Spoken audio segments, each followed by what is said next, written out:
Donc, aujourd'hui, on connaît l'importance de notre agence en matière de promotion des investissements. Donc, nous sommes aujourd'hui la première porte que l'investisseur frappe pour venir dans notre pays. C'est la première porte à laquelle il fait face. Aujourd'hui, si vous avez un projet d'investissement, si vous voulez, vous avez un projet, vous voulez monter une start-up, une structure de nature économique ou à visée commerciale, donc c'est l'AMPI, c'est auprès de l'AMPI qu'on se rend pour pouvoir effectuer ces formalités.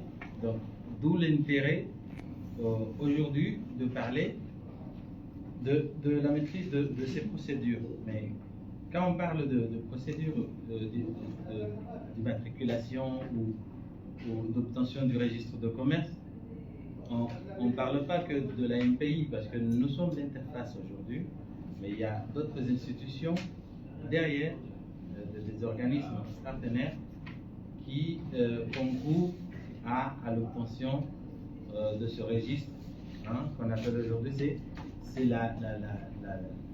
comment on appelle ça, oui, la clé, mais aussi la carte d'identité de l'investisseur. Voilà, c'est l'acte de naissance. Voilà le terme que je cherchais. C'est l'acte de naissance d'une société. Donc, voilà à quel point comprendre ces formalités est important. Donc, voilà. Donc, nous allons commencer dans une première partie par parler justement de l'agence et du rôle de nos services aux investisseurs. Parce que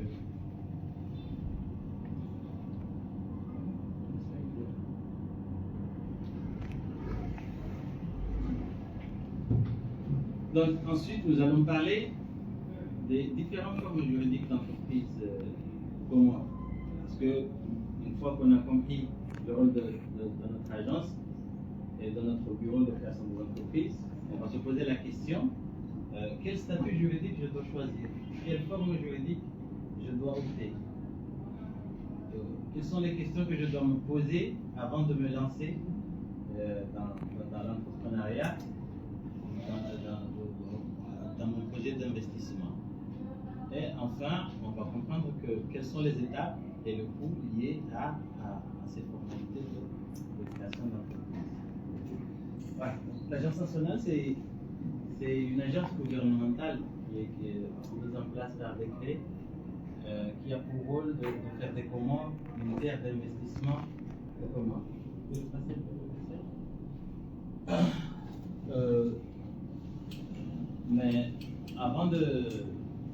Ce qu'il faut savoir, c'est que faire des commandes unitaires d'investissement en commun, attirer les investissements, c'est spécifique à chaque pays, parce que chaque pays a sa propre politique d'attraction des investissements, des IDE, des investissements locaux. Donc, par exemple, au Sénégal, on a la loi d'orientation relative aux PME. Et ici au Comores, on a le Code des investissements, qui est un instrument de taxation des investissements au niveau national. Donc, ce code vient compléter les ambitions du plan Comores émergent, qui a pour objectif justement d'attirer non seulement les investissements nationaux, mais également des IDE à travers la promotion des projets phares. Donc, en 2019, au niveau de l'Agence nationale pour la promotion de l'investissement, on a lancé le projet InvestHome, Invest Comoros, un projet qui consiste à attirer la diaspora, à sensibiliser la diaspora sur les opportunités d'investissement aux Comores. Et on a vu que ce projet a porté ses fruits parce que quand on regarde les statistiques, le nombre d'entreprises créées par rapport aux années précédentes a triplé. Donc, en matière de droit, quelle est la législation qui régit la création d'entreprises. Nous sommes membres fondateurs de l'OADA, qui est l'organisation régionale pour la harmonisation en Afrique du droit des affaires. Donc, nous sommes membres fondateurs et l'ensemble de la législation qu'on appelle Acte uniforme, qui est produite par cette organisation, s'applique de droit au commun. Donc, il faut savoir que, voilà, comme je l'ai dit, tout ce qui a trait au droit des affaires est régi par les actes uniformes. Donc, le droit des sociétés commerciales fait partie. D'ailleurs, il y a une acte uniforme spécifique pour le droit commercial qu'on appelle l'acte uniforme révisé sur le droit des sociétés commerciales et des groupements d'intérêt économique.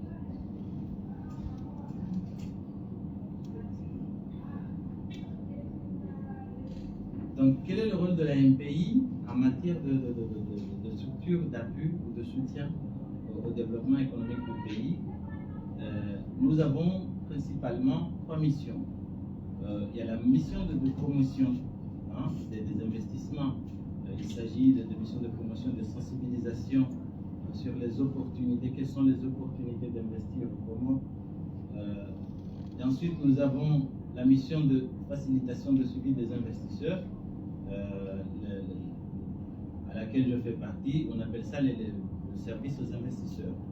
Et enfin, on a la mission d'amélioration de l'environnement des affaires. Donc, il s'agit d'une mission de proposer des réformes en vue d'améliorer le climat des affaires au Congo.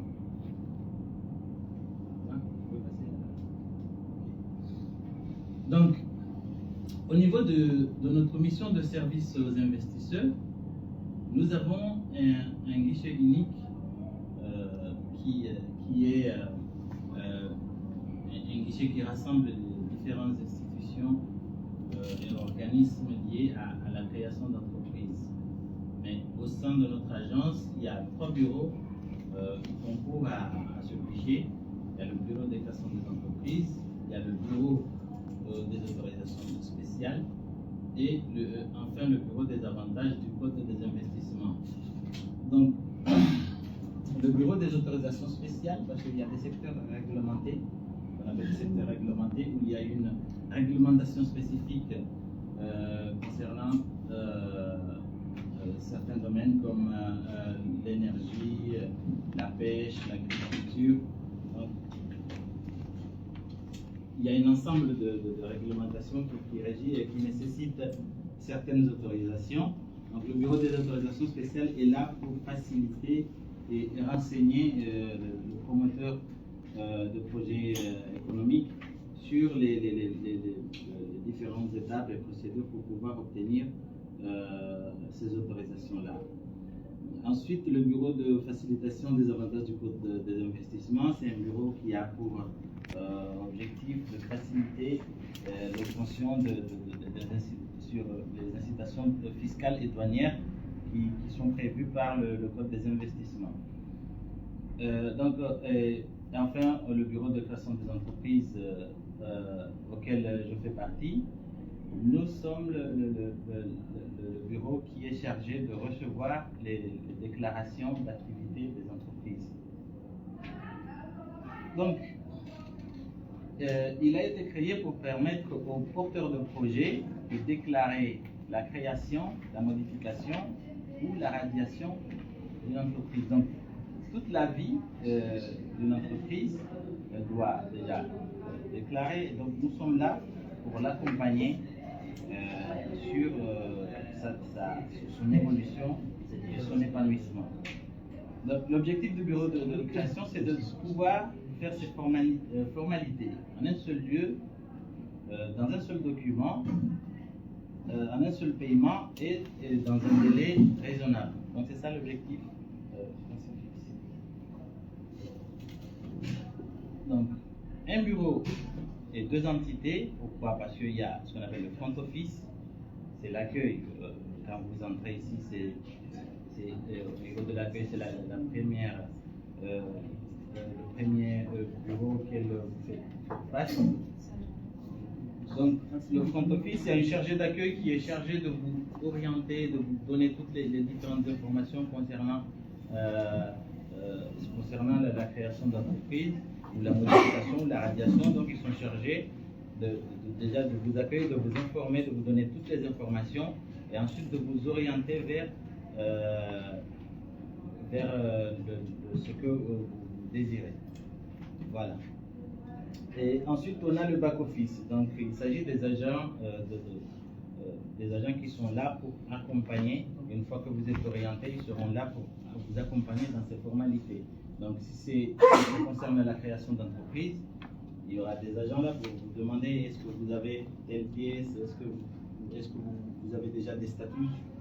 Si vous n'en avez pas, donc on peut vous orienter vers les notaires, ou si vous voulez faire un acte sous seing privé, il y a des modèles qui sont préétablis qui peuvent vous être offerts. Même on peut vous aider à la rédaction de ces statuts-là. Donc, l'objectif est de limiter les interactions de l'investisseur. C'est pour cela que nous sommes l'interlocuteur unique en matière de création d'entreprise. Donc, mais sachez qu'on ne travaille pas tout seul, parce que le BCE regroupe l'AMPI, les notaires, la Direction générale des impôts, le tribunal de commerce, pour former ce qu'on appelle le guichet unique. Donc, même si l'immatriculation de votre entreprise ne se fait pas tout de suite, mais dès que vous déposez votre document ou vos pièces à fournir, on vous délivre un récépissé de dépôt qui montre voilà, que les formalités ils sont en cours de traitement. Voilà. Et on essaie d'accomplir ces formalités-là dans un délai raisonnable. Donc, voilà une panoplie de textes qui régissent les procédures de création d'entreprise, mais aussi les organismes qui sont impliqués dans la création d'entreprise. Donc, j'ai classé par ordre hiérarchique. Donc, on a les actes uniformes, donc l'acte uniforme sur les sociétés commerciales. On a l'acte uniforme sur le droit commercial. On a ensuite l'acte uniforme relatif au droit des sociétés coopératives. Il y a le code des investissements et il y a aussi le texte qui prévoit la mise en place du tribunal de commerce. On a le texte relatif à la profession des notaires et on a un texte qui porte l'institution de la MPI et les arrêtés qui fixent les procédures d'immatriculation des entreprises, et enfin un texte relatif à la constitution et à la libération du capital qui a permis de réduire le capital, parce que l'acte uniforme avait prévu un capital social de 1 million de francs CFA. Donc ce texte-là est venu pour le réduire jusqu'à 100 000 francs comoriens. Donc voilà, c'est une avancée majeure. Donc nous avons ensuite des textes qui fixent les frais d'immatriculation. Donc il y a le nouveau code général des impôts. Il y a le décret qui fixe les tarifs des services notariés. Il y a l'arrêté qui institue un régime de recettes et d'avance auprès des juridictions de commerce. Et enfin, l'arrêté interministériel sur les modalités d'enregistrement des déclarations d'activité des entreprises. Maintenant, quelles sont les différentes formes juridiques d'entreprise? Quand je veux investir, quel statut juridique je dois opter? C'est la question à laquelle on se pose. Comment on fait pour...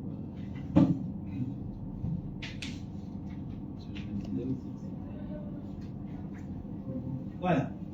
Donc, il faut savoir que, vu qu'on est membre de l'OHADA, donc toutes les formes qui sont prévues par les actes uniformes, ils peuvent s'enregistrer, s'immatriculer au Comores. On a l'entreprise individuelle, le groupement d'intérêt économique, et les sociétés à responsabilité limitée qui peuvent être unipersonnelles ou non. On a les sociétés anonymes,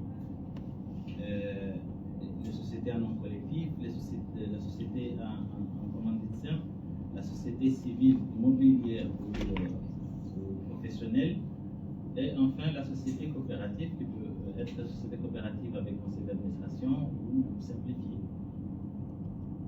Donc, comment je vais choisir mon statut juridique? Donc, ça dépend de l'activité auquel vous voulez exercer. Donc, si je prévois de faire une activité qui est très réduite, avec des coûts de fonctionnement qui ne sont pas assez importants, donc l'idéal c'est d'opter pour une entreprise individuelle. Parce que l'entreprise individuelle, c'est pas une structure adaptée pour pouvoir s'associer avec d'autres personnes. Tout est déjà fait pour une seule personne, si vous voulez faire une activité qui n'est pas très importante, mais voilà, tout seul.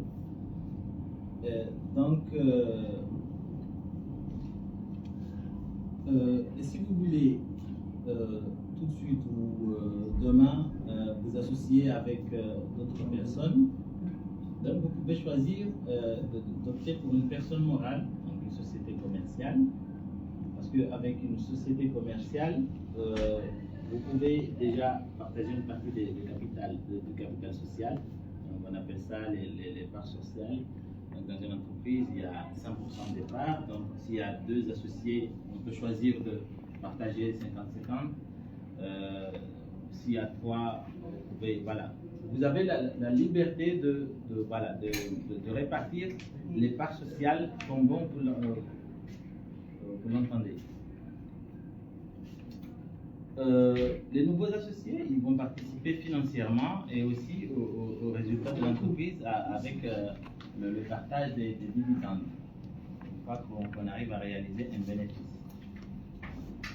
Donc, ce qu'il faut retenir, c'est que si votre entreprise peut générer des pertes, créer une société vous permettra de mieux protéger votre patrimoine personnel et celui de votre conjoint. Parce que dans une société, il y a séparation du patrimoine personnel et du patrimoine de la société.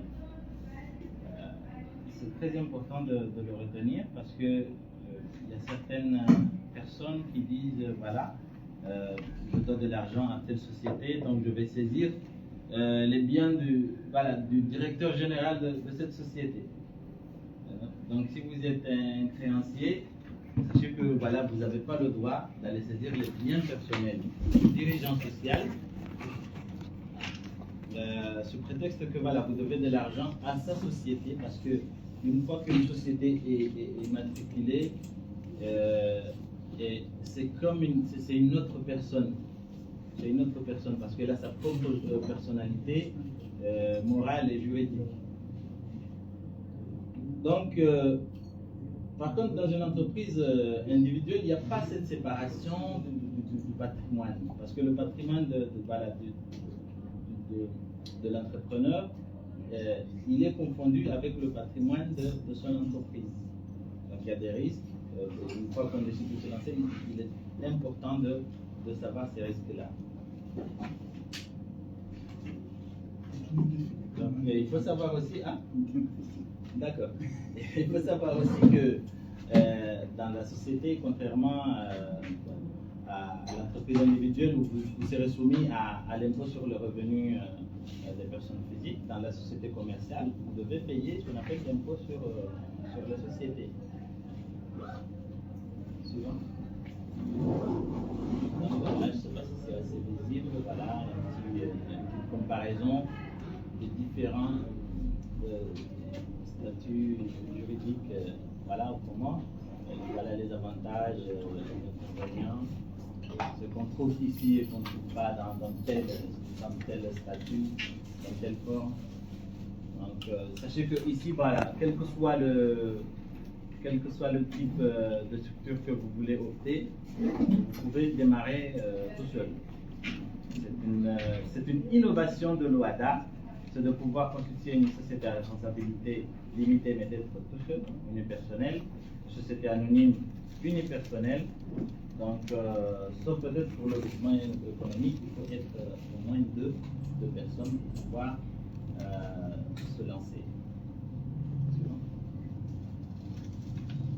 Donc, quelles sont les procédures et les coûts qui sont liés à ces procédures? Sachez que voilà, on a généralement, j'ai rassemblé les formalités de création d'entreprise en 4 étapes. Donc, une première étape qui est les renseignements. La deuxième étape, dépôt des dossiers. Une troisième étape, l'enregistrement ou l'immatriculation. Et enfin, la dernière étape, la publication. Parce que pour qu'une entreprise puisse exister, donc il y a 2 prérequis, mais le deuxième, je n'en ai pas parlé là, parce que ça ne fait pas partie de notre mission, mais c'est une mission que le promoteur doit accomplir après. Le premier prérequis, c'est la publication, et le deuxième, c'est l'obtention d'une existence fiscale. C'est d'avoir un numéro d'identification fiscale, que voilà, il y a le responsable, le chef de service NIF qui est là, qui pourra vous renseigner. Donc, déjà, la première étape, les renseignements. Donc, le créateur d'entreprise, il va se rendre à l'INPI, il va nous contacter à travers les réseaux sociaux, nos adresses professionnelles ou à travers notre site internet pour obtenir les renseignements sur la création d'entreprise. Donc, nous avons déjà des sites très détaillés qui peuvent vous expliquer les procédures. On a, par exemple, Commerce Regulation, qui détaille parfaitement les procédures de création d'entreprise. Donc, au cours de cette phase, on va vous remettre un site de renseignement où il y aura toutes les pièces à fournir et certaines informations que vous devez fournir dans cette fiche qui vont aider les agents à mieux cerner votre projet. Donc, à partir de cette étape, vous êtes inscrit dans le registre des visites. Ensuite, il y a l'étape du dépôt des dossiers. Une fois que vous avez constitué toutes les pièces à fournir, vous revenez ici, vous déposez. Donc, on va vous poser une question. Est-ce que vous avez déjà des statuts avec vous? Si vous ne les avez pas, donc on peut vous orienter soit chez un notaire, soit vous donner un modèle qui est déjà disponible pour le faire vous-même ou vous aider à le remplir. Donc il s'agit d'un statut sous 5 privé. Mais généralement, ça peut être des statuts notariels, un acte notarial. Suivant. Alors sachez que les 2 méthodes sont tout à fait possibles. Donc ensuite, on a l'étape d'enregistrement d'immatriculation. Donc un facilitateur, il va transmettre le dossier à travers les organismes partenaires. Donc déjà chez le notaire, pour déjà l'élaboration des statuts et ou l'authentification des statuts. Parce que si ce sont des statuts sous 5 privés, donc le notaire il va procéder à l'authentification de ces statuts. Donc s'il n'y a pas encore des statuts établis, donc le notaire il va procéder à la rédaction des statuts et pas besoin de faire une authentification. Ensuite, lors de cette phase, donc, on va contacter le promoteur pour le dépôt du capital. Alors, j'aimerais prendre quelques minutes pour expliquer cette étape-là. Normalement, dans la plupart des pays OHADA, il y a ce qu'on appelle le compte séquestre qui est détenu par le notaire. Dans la plupart des pays OHADA, on se rend chez le notaire et on lui donne on libère le capital chez le notaire qui va vous délivrer une déclaration de souscription et de versement du capital en attendant la fin des procédures pour que vous puissiez aller ouvrir un compte en banque. Mais vu que le compte séquestre n'est pas encore mis en place ici, donc ce qui fait que le notaire il faisait une déclaration de souscription, je dirais, juste par pur formalisme. Donc, d'où l'idée de l'arrêté de 2015 sur la constitution et la libération du capital, de donner le choix au promoteur de soit de passer par le notaire, soit de faire une déclaration sous seing privé et libérer le capital auprès de la banque. Donc, cette possibilité que l'arrêté de 2015 nous a donnée a permis déjà, dans un premier temps, de réduire le coût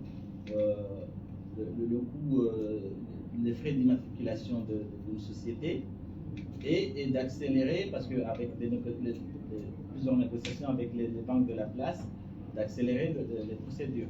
Parce qu'on sait que dans la plupart des pays, pour pouvoir obtenir un compte social auprès d'une banque, ça peut prendre jusqu'à 6 mois. Mais grâce aux efforts de nos partenaires, aujourd'hui, ce délai-là ne dépasse pas une semaine.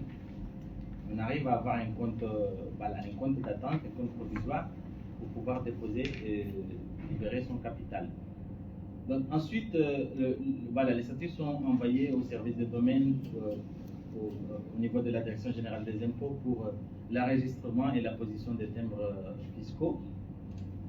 Enfin, le facilitateur se charge de le transmettre au greffe du tribunal de commerce pour procéder à l'immatriculation. Et une fois que la société est immatriculée, comme les sociétés anonymes, sociétés par action simplifiée, etc. Donc les coûts sont de 180 000. Et enfin, pour les sociétés coopératives, c'est 10 250. Voilà. Ce sont les coûts qui sont associés à la création d'entreprise. Et pour les coopératives, on a vraiment facilité pour permettre aux populations ou les plus vulnérables de pouvoir exercer une activité génératrice de revenus. Donc voilà, c'est ainsi que s'achève ma présentation. Donc je vous remercie pour votre attention. Je suis disponible aussi à des commentaires ou des questions. Merci. Je pense qu'avant de prendre les questions, on a deux autres intervenants qui vont détailler leur partie de l'activité. Comme Nadir l'a dit, il y a une partie que l'ANPI gère, mais il y a des parties qui sont totalement indépendantes de l'ANPI, qui dépendent des banques, du tribunal du commerce, et des fois même des mairies ou d'autres structures qui ne sont pas là. Donc, mais aujourd'hui, on a une banque et puis on a les impôts, du coup, pas vraiment le tribunal, mais les impôts qui sont là. Donc je pense que Nadir, tu peux diriger, introduire un peu et puis leur donner leur partie à eux. Chacun puisse partager dans quel bloc sa structure intervient, et comment ça se passe, combien de temps ça peut prendre en moyenne ou en long terme, dans le petit et moyen et long cas de figure, et puis pour que les gens comprennent que c'est vrai que la NPI dit que ça peut durer 1 semaine ou 2 semaines, mais des fois ça peut aller beaucoup plus long, le processus peut être beaucoup plus long, et ce ne dépend pas forcément du guichet unique, mais de toute l'entité qui sont autour et qui dépendent de vous aussi, de votre volonté à vous à vouloir ouvrir l'entreprise. Ok, merci. Donc, je l'avais expliqué au début, il y a des pièces à fournir. Il y a des pièces à fournir, donc s'il y a des pièces à fournir, ça veut dire que ces pièces-là, on les collecte sûrement quelque part. Donc, la résidence, le casier judiciaire, déjà la pièce d'identité, vous l'avez déjà normalement. Donc, le contrat de bail qu'il faut faire signer, qu'il faut signer avec son bailleur. Donc, il y a certaines formalités derrière qui se font et qui font que le délai qui est de 120 heures est estimé à 20 jours. Pourquoi? Parce que c'est 120 heures une fois que vous avez toutes les pièces, mais derrière, on n'a pas comptabilisé le délai pour pouvoir collecter les pièces, mais on a estimé tout ça à 20 jours jusqu'à l'obtention du registre de commerce. Et donc ici, à ma gauche, j'ai le représentant de l'Exim Bank, qui représente les banques. Il ne représente pas les banques, mais qui est une banque, pour éviter tout controverse. Donc, qui est une banque. Donc, la banque, elle intervient 2 fois dans le processus d'immatriculation d'une société, déjà en amont, en cours des procédures pour l'ouverture du compte social, qui est un compte d'attente. J'aimerais le préciser, c'est un compte provisoire. Vous ne pouvez pas faire des opérations sur ce compte. C'est un compte, comme on aime le dire, un compte bloqué, jusqu'à l'obtention du registre, voilà, du registre de commerce. Et ils vont intervenir une deuxième fois, donc c'est au déblocage, entre guillemets, du compte social. Donc, voilà. Et ensuite, on a la Direction générale des impôts qui intervient, elle aussi 2 fois. Déjà, au niveau de l'enregistrement des statuts et la position des timbres fiscaux. Donc, c'est un cours de procédure. Et après, une fois que vous avez le registre de commerce, c'est une obligation d'aller obtenir je ne vais pas l'expliquer plus bien que lui, le numéro d'identification fiscale. Parce que la plupart des personnes, ils pensent que voilà, quand on lui dit bon, c'est bon, vous avez vos écoutes, vous pouvez partir, ils pensent que là, c'est bon. Voilà, je vais mettre le document dans ma poche en attendant un marché pour pouvoir postuler. Mais aux yeux de la loi, vous n'existez pas une fois que si vous n'avez pas une existence fiscale. Parce que c'est à partir de là que voilà, on peut comptabiliser et que vous êtes redevable, un contribuable. Donc il y a une étape qui se fait, et il faudra le faire. Donc je vais passer la parole à madame qui est à ma gauche pour expliquer les mallettes. Pour ce qui concerne la banque, c'est un peu simple au niveau de la vie. Normalement, le client vient d'abord à la banque, dans notre back-office. C'est là où on reçoit le client. On va d'abord discuter avec le client, savoir de quel compte il veut ouvrir. On va lui demander, tu veux ouvrir quel genre de compte? Si c'est un compte personnel, là ça va. On demande quelle est la résidence, une photo d'identité et la pièce d'identité aussi. Et pour ce qui concerne le compte d'une société, on va demander au client, le client qui veut ouvrir une société, on va lui demander est-ce que votre société est immatriculée. On va aussi lui demander un casier judiciaire pour voir si la personne-là n'a pas de problème avec la justice et tout. On va aussi demander le gérant. Bon, l'immatriculation, c'est juste pour voir c'est quoi votre société porte sur quoi. Parce que dans le statut, il y a l'objet de la société. Votre société va porter sur quoi? La vente des bijoux, la vente des chaussures et tout. On doit connaître aussi les membres de société. Vous êtes combien dans votre société? C'est qui les gérants? L'associé. On veut aussi voir le nombre des parts. Telle personne a combien de parts? Telle personne a combien de parts? On doit aussi voir les signatures du compte. Les signatures du compte. Ça peut être les associés même de la société, comme ça peut ne pas être les associés de la société. Concernant les personnes qui n'ont pas encore obtenu leur immatriculation, comme le monsieur vient de le dire, on peut ouvrir le compte, un compte bloqué, où il peut déposer de l'argent, mais il ne peut pas faire le retrait, vu qu'il n'a pas encore